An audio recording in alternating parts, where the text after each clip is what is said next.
जगत्पते गोपेश गोपिकाकान्त राधाकान्त नमस्ते तप्त कांचन गौरांगी राधे वृंदावनेश्वरी विषभानुसुते देवी प्रणमामि हरि प्रिये। जय श्री कृष्ण चैतन्य प्रभु नित्यानंद श्री अद्वैत गदाधर शिवासादि गौर भक्तवृंद। हरे कृष्ण कृष्ण कृष्ण हरे हरे, हरे राम राम राम हरे हरे। तो आज हम हिंदी तो सब लोग आप हिंदी में आज हम पढ़ रहे हैं कि ये बेटा को हिंदी आता है, you understand Hindi? he can understand. Yeah. Or else I will speak in English. नहीं कोई बात नहीं, वो समझ लेगा। हिंदी समझ लोगे?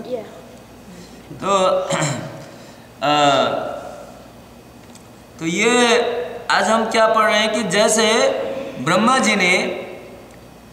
जी भगवान श्री कृष्ण को देख करके भगवान कृष्ण के टेस्ट करने चाह रहे हैं कि ये भगवान है या नहीं। छोटे से बच्चा जैसा दिख रहा है तो ये भगवान है कि नहीं। तो ब्रह्मा जी ने भगवान के साथी लोगों को ले जाकर छिपा दिया और गाय और बछड़ों को भी ले जाकर छिपा दिया।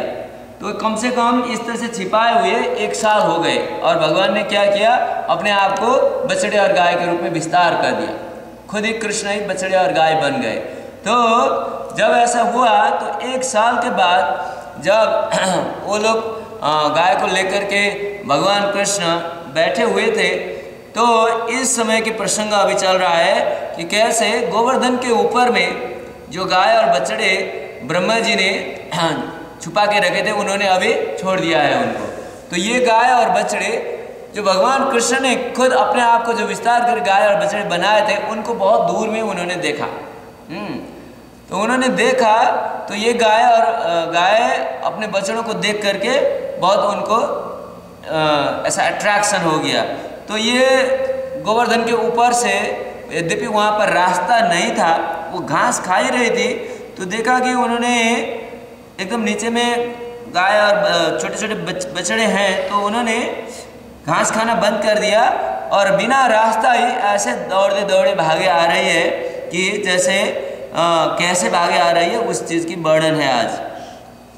तो बोलते हैं कि उन्होंने अपने जो गाय को कावड़ बॉय जिसको गाय को चराते हैं उनको भी भुला दिया। विशेषतः जब गाय चराने वालों को गाय वगैरह देखती है तो डर लगता है उनको, तो वो सब जगह नहीं जाती है, लेकिन फिर भी आज के श्लोक में देखा गया कि वो उनको भी भूल गई। और इतना उनका अफेक्शन, इतना ये उनके ऊपर स्नेह आ गया था कि रास्ता बहुत मुश्किल था, जाने के लिए रास्ता नहीं था, फिर भी उस रफ रास्ते से हो करके और बहुत एंजाइटी, बहुत सारे चिंताग्रस्त हो करके वो ऐसे भाग रही थी कि उनके जैसे ऐसा लगता था कि 2 पैर से ही भाग रही है। 1 पैर से भाग रही है, 2 पैर से। 1 लेग इसमें लिखा है। जानवर के तो 4 पैर होते हैं। अच्छा। तो इसमें लिखा है कि पेयर ऑफ लेग्स, मतलब 2 पैर से। तो ऐसा लगता है कि उनके 2 पैर से ही भाग रही थी। जानवर के तो 4 पैर होते हैं, जिन्हें ऐसा दिखा गया कि 2 पैर से ही भाग रही है। और जब भाग रही थी तो उनके जो दूध होता है, दूध का जो कलचौड़ा होता है उसमें से दूध निकलते जा रहा था और थन कहते हैं उसको, थन से दूध बहते जा रहा था और उनके पूंछ जो था, सिर और पूंछ एकदम ऊपर खड़े किए हुए थे। जब गाय भागती है तो उनका सिर भी एकदम ऊपर करती है और पूंछ भी ऊपर करके ऐसे भागते हैं। और their hums moving with their necks, तो उनके जो यहाँ पर एक होता है उसको कहते हैं कुबड़। तो कुबड़ और जो कच्चा जो गला होता है उसको भी बहुत सारे जोर से मूविंग हो रहा था, ऐसे हिल रहा था। तो इस तरह से फोर्सफुली आता बहुत जोर से वो अपने बच्चों के पास पहुंच करके श्री राधा माधव हरि की पहुंच करके उन्होंने अपने बच्चों को दूध पिलाया। अब हम इस डिस्क्रिप्शन से देख सकते हैं कि ये कौन बता रहा है, ये डिस्क्रिप्शन कौन बता रहा है यहाँ पर ये सब चीज? ये सब सुखदेव जी बता रहे हैं। सुखदेव गोस्वामी महाराज परीक्षित को बता रहे हैं। अब सुखदेव गोस्वामी किसके पुत्र हैं? व्यासदेव के। अब व्यासदेव के पुत्र जन्म लेते ही वो जंगल में चले गए थे। तो और ऐसे होते वो तो किसी वस्तु की किसी चीज़ की उनकी परवाह नहीं थी। और ऐसे संत थे कि उनको वो लोगों के घर में जब आते थे तो केवल गाय धोने के समय तक रहते थे। 3 मिनट रहते थे। तो ऐसे व्यक्ति जो जंगल में घूमता रहता है, ये भगवान की लीलाओं के, ये कृष्ण की लीलाओं के ऐसे डिस्क्रिप्शन एक एक करके बताते जा रहे हैं। क्या जरूरत थी कि ऐसा गाय के थन हिल रहे हैं, गाय के ऊपर वाला भाग हिल रहा है, और गाय के लिए भाग रही है, ऐसा बताना जरूरी क्या है? ऐसे साधु संत जो जंगल में घूमते रहते, ये जरूरी इसलिए है कि वो स्नेह दिखला रहे हैं कि कितना बछड़ों में और गायों में कितना स्नेह था। तो ये वो इस तरह से ये बता रहे हैं कि आज ये ब्रह्मा जी ने जो गाय और बछड़ों को वहाँ गोवर्धन के ऊपर छोड़ दिया था, और बाकी भगवान कृष्ण ने जो अपने आप को विस्तार करके ये सब गाय बछड़ी बनाए थे, उनके ऊपर उनका इतना स्नेह क्यों हो गया? क्योंकि ये स्वयं भगवान है और ऊपर वाले जो हैं वो लोग क्या हैं? साधारण जीव हैं। तो साधारण जीव के ऊपर भगवान के ऊपर प्रेम होता ही है। जब भगवान को जीव देखता है तो स्वाभाविक रूप से उनका प्रेम उठ करके आ जाता है। लेकिन एक जीव दूसरे जीव को इतना प्रेम नहीं कर सकता है। तो जैसे ही इन गायों और बछड़ों, जो ओरिजिनल गाय और बछड़े को ब्रह्मा जी ने वहाँ छुपा दिया था, उनको उन्होंने खोल दिया, तो जब कृष्ण के रूप में फैले हुए जो गाय और बछड़े नीचे थे, तो देखते ही उनको इतना प्रेम उमड़ आया कि वो रास्ता के बगैर भी भाग भाग के चले आ रहे हैं। तो इससे ये पता चलता है कि भगवान के ऊपर हर जीव का स्वाभाविक रूप से आकर्षण होता है। यहाँ भगवान कृष्ण के श्री विग्रह देखकर हमें कितना आनंद आता है। देखो कितना अच्छा सजाया है, भगवान ने कितने अच्छे गहने वस्त्र पहने हुए, ऐसा स्वाभाविक रूप से हमका आकर्षण होता है। तो अगर स्वयं भगवान स्वयं खड़े हो तो स्वाभाविक रूप से जीव का आकर्षण होता ही है। जैसे कि ये गीता भागवत में बहुत सारे जगह ऐसे वर्णन आता है कि जब भगवान स्वयं श्री कृष्ण वृंदावन में खड़े थे, तो जितने जीव भगवान के पास आते थे स्वाभाविक रूप से नेचुरली आकर्षण होता था। कैसा आकर्षण?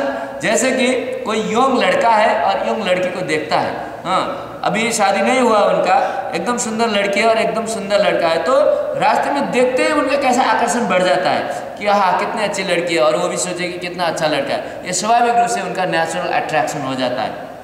तो भगवान के ऊपर भी व्यक्तियों का स्वाभाविक रूप से ऐसा देखते ही प्रेम बढ़ जाता है। और ये भौतिक जगत में तो लड़का लड़कियों का ऐसे जो प्रेम है वो बहुत क्षण है, कुछ देर के लिए होता है, कुछ देर के बाद सोचते हैं कि ये साधारण है, फिर बाद में प्रेम बढ़ता नहीं। लेकिन भगवान के ऊपर ऐसा प्रेम लगातार चलता रहता है, कोई उसमें ब्रेक नहीं है। तो इस तरह से भक्त लोग प्रार्थना करते हैं कि हे भगवान, हमें आपके ऊपर ऐसा प्रेम हो जाए कि जैसे नेचुरली एक लड़का एक लड़की को देख करके स्वाभाविक रूप से अट्रैक्शन हो जाते हैं। ऐसा भक्त लोग प्रार्थना करते हैं, ऐसा आपके ऊपर अट्रैक्शन दीजिए। तो यहाँ पर हम देखते हैं कि ये गायों ने गोवर्धन के ऊपर थे, और जो भगवान कृष्ण स्वयं बालक और बछड़े बनकर नीचे खेल रहे थे, उनको उतने दूर से देखते ही उनका स्वाभाविक नेचुरल प्रेम जगकर उठ गया। तो उठते ही उन्होंने सब कुछ खाना, हरी हरी घास था, सब कुछ था, सब छोड़ छाड़ करके पूछ ऊपर कर करके रास्ते के बगैर भी भाग भाग करके वहाँ नीचे आकर के चाटते हुए बछड़ों को दूध पिलाया। और ग्वाले लोग भी थे वहाँ, वो लोग भी दौड़े दौड़े आकर के जो कृष्ण ही बच्चे बन करके वहाँ बैठे थे उनको गले लगा करके प्यार करते हैं। तो इस तरह से हम देखते हैं कि जीवों का भगवान के ऊपर कितना स्वाभाविक रूप से नेचुरली अट्रैक्शन। जीवों के भगवान के ऊपर तो केवल वृंदावन के वासी नहीं, जो राक्षस लोग भगवान से शत्रुता करते थे उनसे लड़ने आए, जब शुरू में भगवान को देखा कि भगवान कितने श्याम सुंदर रूप है, मुकुट पहने हुए हैं, वैजयंती माला झूल रहा है उनके गले में, और हाथ में ये भगवान हार पहने हुए हैं और सब बाजूबंद ये सब चीज़ पहने हुए हैं, देखने में सुंदर लगते हैं, हाथ में कमल पुष्प धारण किए हैं और ऊपर में मोर पंख है। ऐसा देखते ही, और भगवान का स्वरूप कैसा है, भगवान ऐसा लगता है कि भगवान जैसे हंसने वाले हैं। जैसे हंसने से पहले हमारा मुंह कैसा होता है, थोड़ा हंसते हैं ना, ऐसा। तो भगवान का हर समय मुंह ऐसा होता है कि भगवान ऐसा लगता है कि वो हंस रहे हैं। ऐसा लगता है हंस रहे हैं। तो जैसे ही लोग ऐसे भगवान को देखते थे, तो जो लोग भगवान को मारने के लिए आते थे तो भी सोचते थे कि वाह कितना सुंदर है, कितने सुंदर है, देख करके उनको स्वाभाविक आकर्षण होता था। लेकिन जानते थे कि ये हमारे शत्रु है, तो वो जो राक्षस लोग मारने आते थे तो फिर शत्रु के रूप में मारने अटैक करते थे। लेकिन बाकी जो लोग थे उनको तो भगवान को देख करके प्रेम, सहज रूप से प्रेम होता था। तो जो भगवान को शुरू में देखते, जैसे कालयवन इत्यादि राक्षस आए, देखते ही, क्योंकि पहले ही नारद ने बता दिया कि कृष्ण का रूप ऐसा है, वही विष्णु है, ऐसा बता, तो आते ही वो लोग, वाह ये तो कितना सुंदर आदमी है, हाँ सबको मोहित करने वाला है, लेकिन है तो बहुत बलवान। लेकिन उन राक्षसों ने ऐसा देखा कि बहुत बलवान काल के रूप में देखा। देखने में तो सुंदर है लेकिन बहुत बलवान काल है, ऐसा देखा। और बाकी लोग जो भक्त थे उन्होंने अपने अपने हिसाब से, कोई माता के रूप में, कोई पिता, कोई भक्त के रूप में, कोई अपने साथी के रूप में, इस तरह से भगवान को देखते थे। जिस जिस भाव से वो भगवान को देखते उसी उसी भाव में भगवान भी प्रकट होते थे। तो इस तरह से भगवान ने सबको आकर्षित कर दिया था। और यहाँ वृंदावन में भी अभी देखते हैं कि ये ग्वाल बाल, ये बच्चे और ये गाय तक भी भगवान को इतने प्रेम करें, क्योंकि कृष्ण ही, ब्रह्मा जी के चुराने के कारण कृष्ण ही सब ग्वाल बाल के रूप में फैले हुए हैं। तो इसी कारण से स्वाभाविक रूप से हुआ है। लेकिन एक जीव दूसरे जीव के ऊपर अगर ऐसा प्रेम करता है तो ये प्रेम बहुत देर तक नहीं चलता है, कुछ देर तक ही चलता है।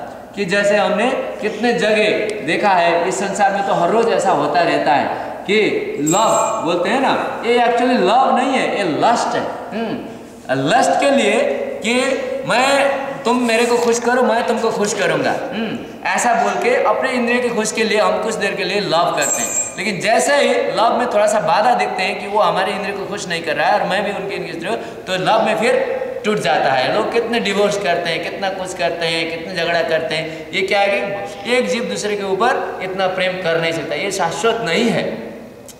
इसीलिए भागवत में कितने सारे स्टोरी हैं, जैसे कि बहुत सारे राजा महाराजा भी इतने पागल होते थे अपने रानियों के ऊपर, स्वर्ग की अप्सराएं आकर के उनके साथ रहती थी, उनके ऊपर कितने पागल हो रहे थे। जैसे कि एक उदाहरण है ना कि महाराज पुरुरवा, हाँ कितने आसक्त थे, एक स्वर्ग की अप्सरा आके उनके साथ शादी किया, हाँ शादी किया तो क्योंकि वो तो पृथ्वी के थे लेकिन बहुत शक्तिशाली राजा थे। जब सूर्य की अप्सरा आई, सूर्य की अप्सरा तो बहुत सुंदर, ऐसे बताया है कि सूर्य के लोगों का शरीर होता है कि कमल पुष्प के जैसा, हाँ बहुत सुंदर होते हैं वो लोग। और कितने साल जीते हैं, 10,000 20,000 इतने हजारों साल तक भी जीते हैं वो लोग। इसलिए तो देवताओं को अमर बताया गया है। मरते तो है लेकिन बहुत लंबा समय उनका, बहुत लंबा समय होता है। तो वो जब आई तो पुरुरवा महाराज ने शादी किया था और उसके प्रेम में महाराज इतना पागल हो गए थे, एक क्षण के लिए भी वो छोड़ नहीं सकते थे। तो जब समय आया कि पुरुरवा, वो उर्वशी को अपना घर जाना पड़ा स्वर्ग में, इंद्रदेव ने बुलाया तो उन्होंने 2 क्या ले आए थे, वो बकरी ले आए थे।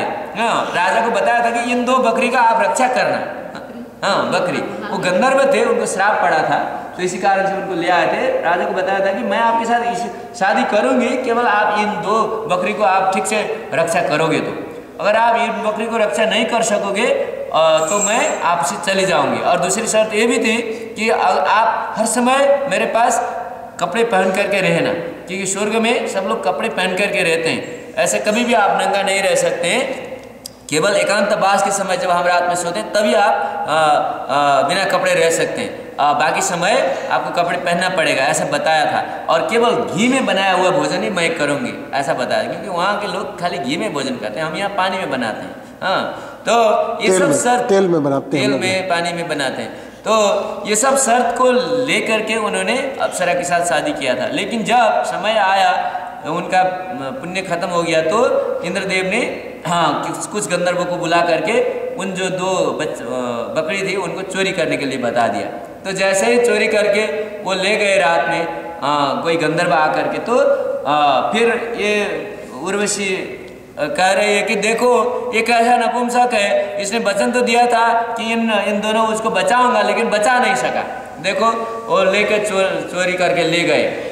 इसीलिए एक कैसे आदमी के साथ मैं बैठी हूँ कि फालतू में मैं इससे प्रेम कर रही हूँ, क्योंकि ये तो कुछ काम का नहीं है, ऐसा बता दिया उन्होंने। हाँ तो जैसे ही ऐसे बताया उनको बहुत क्रोध आ गया कि क्योंकि वो तो पृथ्वी के राजा थे, तो वो नंगे कपड़े पहनने में वो भूल गए, तो तलवार लेकर के नंगे चल दिया उन बकरी को बचाने के लिए, गंधर्वों को मारने के लिए।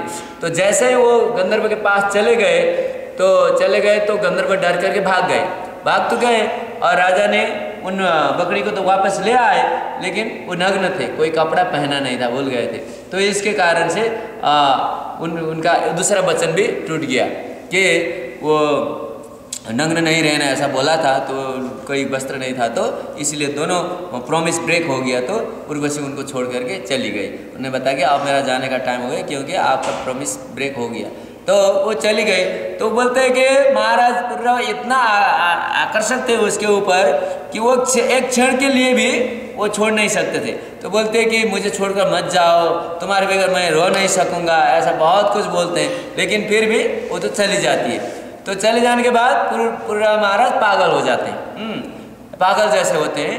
तो ऐसे उनका नाम ले ले करके सारे संसार भर में घूमने लगते हैं कि तुम कहाँ हो, ऐसे बोल करके घूमते रहते हैं, कोई चीज़ में उनको मन नहीं लगता है।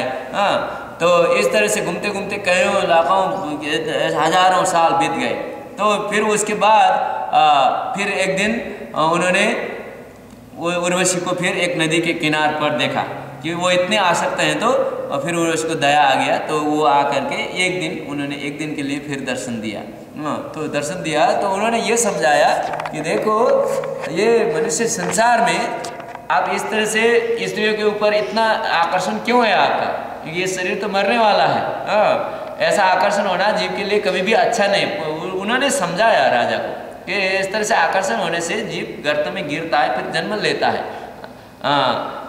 क्योंकि जिस वस्तु का आप ध्यान करेंगे आपका पुनर्जन्म वही होता है। जैसे कोई आदमी औरतों को सोचता रहता है तो नेक्स्ट लाइफ वो औरत होकर जन्मेगा, और कोई आदमी पुरुषों का सोचता रहता है तो नेक्स्ट लाइफ पुरुष होकर जन्मेगा। तो इसलिए तो बताते हैं भगवान को सोचना, जो भगवान को सोचेगा वो भगवान के पास चला जाएगा, फिर जन्म मृत्यु नहीं होगा। तो